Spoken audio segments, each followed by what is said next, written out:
All right, so what I'm going to talk about now is the illusion of control. Now, this is a big one.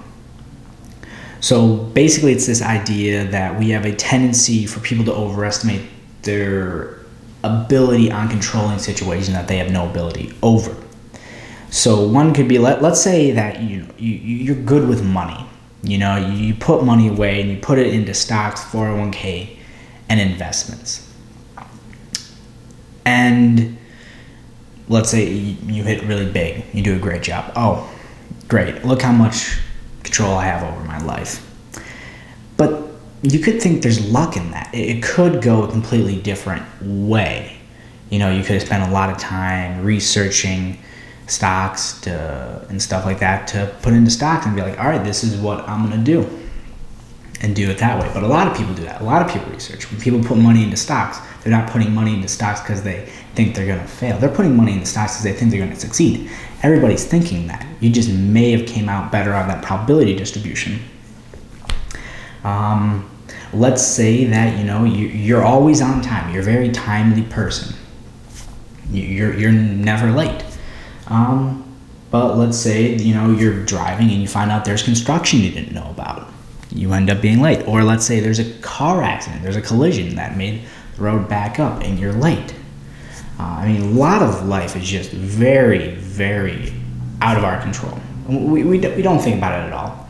You could say, let's say that you're a good-looking person. Do you have anything to do with your looks, your symmetry?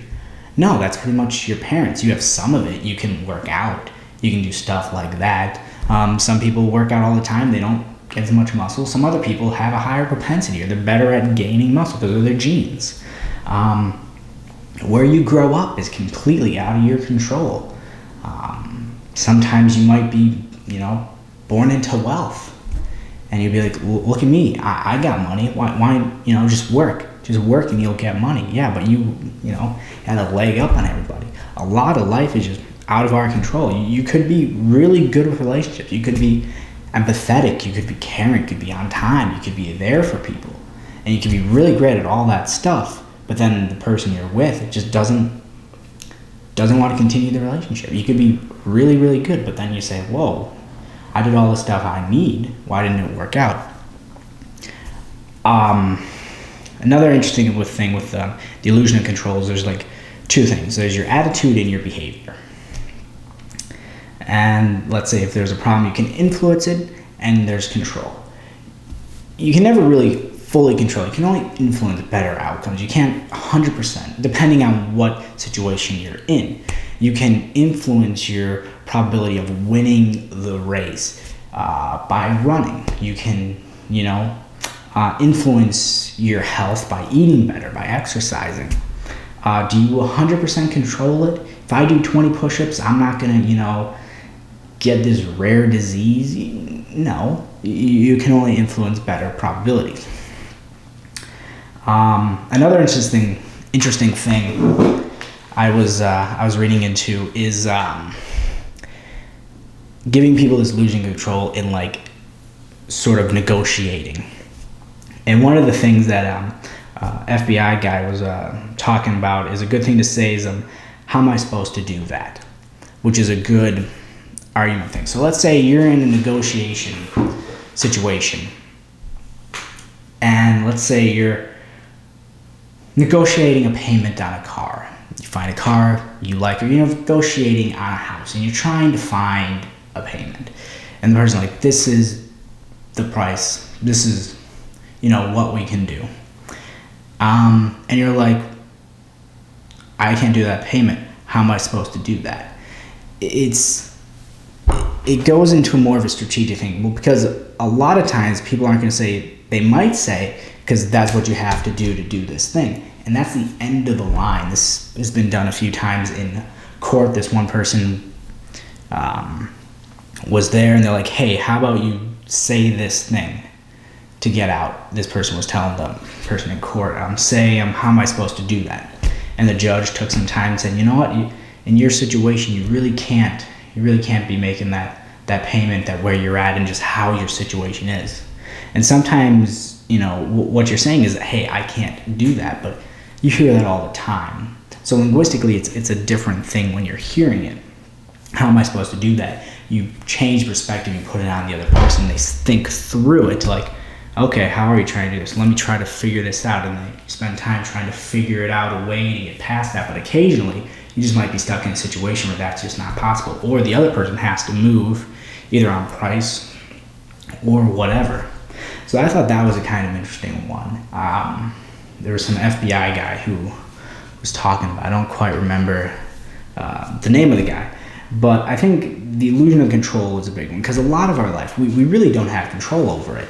I don't have any control, as far as I know, if I end up getting ALS, or if I end up, getting hit by a car or something. I don't really have control over a lot of my life. A lot of it's just random luck. It's not due to my innate greatness. Going into things like I was saying earlier, overconfidence effect, egoistic bias, optimism bias, this sort of illusion of control that we just constantly have about everything.